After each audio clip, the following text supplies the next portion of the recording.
Esiet sveicināti!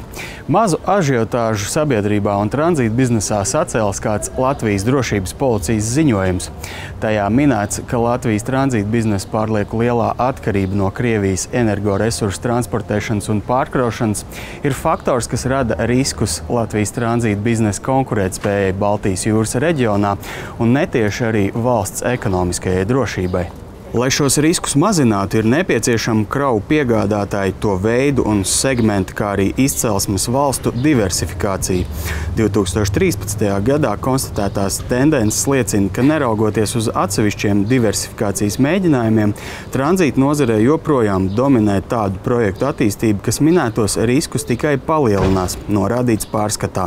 Mēs ieklausāmies šajā jautājumā, bet arī nemitīgi meklējam alternatīvas un tos ceļus, kā kravas vadāt no citurienes. Un no otras puses arī izmantojam tās iespējas, kas mums tiek dotas patreizējā situācijā, sadarbojoties ar Krievijas kravām. Valsts pārstāvi ļoti nopietni meklē alternatīvās kravas. Kā viens no lielākiem projektiem tā tad ir šis NATO kravas Latvija, Afganistāna. Arī Baltkrievijas kravu īpatsvars ir nozīmīgs. Jaunums ir tikai tas, ka ir Krievijas un Ukrainas eskalācija, bet principā gan no struktūras, krauga un apjomiem, kurā gadījumā situācija šogad ir labāka nekā, piemēram, iepriekšējos gadus. Tomēr cik reāli ir diversificēt kravu piegādes un mazināt atkarību no Krievijas energoresursu tranzīta? Un vai šāda kravu plūsma ir iespēja vai tomēr draudz? Jāatzīst, ka Latvijas ģeogrāfiskais stāvoklis ir ļoti izdevīgs arī tādām kravām, kas būtu, teiksim, no Turcijas vai Uzbekistānas vai Mongolijas, no citām Āzijas valstīm.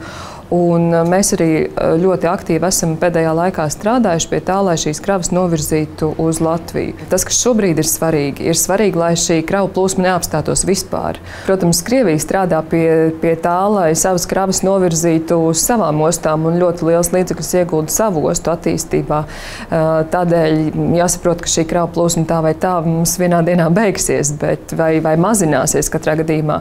Taču tās kravas arī, ko mēs plānojam piesaistīt no Āzijas valstīm, arī šīs kravas pamatā nāks pa Krievijas dzelzceļu. Secinājums ir viens. Latvijai jāturpina izmantot savus unikālais ģeogrāfiskais stāvoklis un jāturpina iespēja robežās apkalpot Krievijas kravas vienlaikus, neaizmirstot par jaunu tirgu un piegādātāju meklēšanu. Savdabīga situācija izveidojusies Rīgas ostā, kura nolēmusi pastiprināti cīnīties ar piesārņojumu un smakām ostas teritorijā. Osta ir iegādājusies speciālas mērierīces, ar kurām veikt gaisa piesārņojuma mērījumus.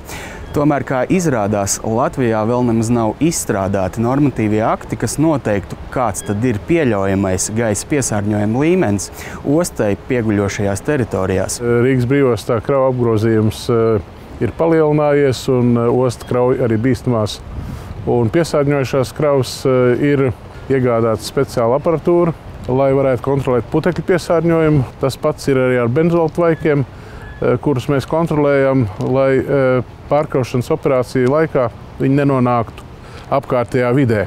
Efektīvu ostas policijas darba nodrošināšanai par nepilniem 22 000 eiro tika iegādāti speciālie mērinstrumenti gaisa piesārņojuma kontrolē.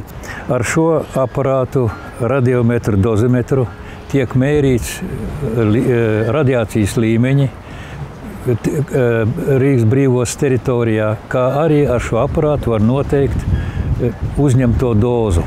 Un līdz šim laikam nav nekur fiksēta tādi līmeņi, kurus pārsniegtu radiācijas līmeni. Kravas nāka granīti, jā, viņi gandrīz uz pašas robežas, bet tā kā tas ir dabisks radioaktīvais materiāls, tāpēc tas netiek uzskatīts par bīstamu. Ir tādas ķīmiskās vielas, kuras ar degunu nevar saost, bet šis aparāts to konstatē, un pie tam tās ķīmiskās vielas var būt ļoti bīstams priekš cilvēka veselību. Un trešais aparāts, ar kuru mēs pārbaudām putekļus, tas ir vides mikrodaļiņu monitorings. Ar viņu var konstatēt mikrodaļiņas lielumu no 1 mikrometra līdz 30 mikroniem. Ar šo iekārtu būs iespējams operatīvi reaģēt arī uz iedzīvotāju sūdzībām par nepatīkamu smaku izplatību un palielinātu putekļu daudzumu gaisā un precīzi noteikt ne tikai avotu, bet arī atbilstību normām. Tikai vajadzīgs zināt normas. Tādas normas, teiksim, sodīt pārkāpēju, uz šobrīd nav noteiktas. Ne kabineta noteikumos, ne arī likumos, nekādos citos dokumentos. Ir nepieciešams dot šādas tiesības arī ostas policijai. Un arī ostas valde ir akceptējusi to, ka tiek izstrādāts atsevišķs šāds plāns šādu ierīču, mērierīču iegādē, lai mēs varētu skaidri noteikt, kurš ir vainīgs. Un ostas valde uzdeva Vojna kungam, kas vada Rīgas ostas policiju, sagatavot konkrētus grozījumu priekšlikumus, kas būtu nepieciešami visā likumdošanas posmā, lai mums būtu lielāka operatīva tiesības ietekmēt šos procesus. Ja jautājums tiks atrisināts, ostas policijai beidzot būs efektīvs veids, kā cīnīties ar smakām dzīvojamos rajonos pie Rīgas ostas.